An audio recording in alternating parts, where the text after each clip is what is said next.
Pernah pastilah. Pernah. Pernah pasti. Di bagian latte art. Nge-steam sama nge-art. Kalau gue pribadi sih latte art sih pasti.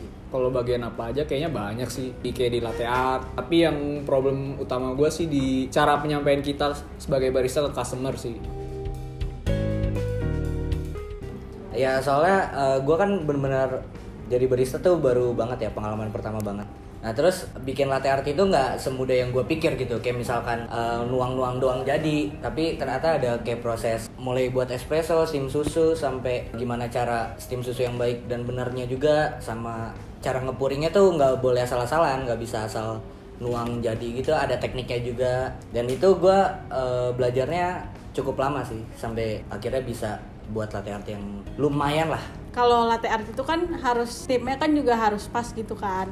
Jadinya kayak sulitnya tuh kayak kalau misalnya salah, nge-steamnya salah tuh susah gitu jadi latte artnya, kadang-kadang nggak kebentuk. Karena kalau nge-steam tuh kadang foamnya itu ketebelan, kadang foamnya nggak ngebentuk. Kalau nge-art itu gue ngepuringnya masih hegok.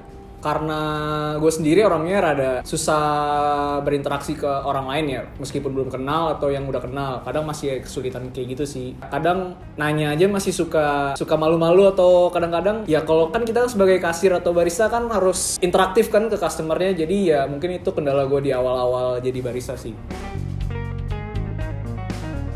Enggak sih. Wah enggak dong. Enggak sih.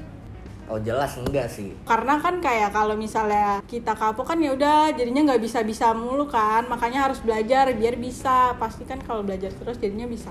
Karena kalau ya kapok, gue selamanya akan kayak gitu. Sedangkan kalau gue terus-terusan kayak gitu ya nggak semakin berkembang. Kalau gue sendiri lama kelamaan pasti sebagai pelajaran gue, karena gue sendiri di kampus itu di bidang komunikasi yang tentunya itu sangat menunjang gue ke depannya sih. Karena kan belajar juga, jadi ya udah jadiin pelajaran.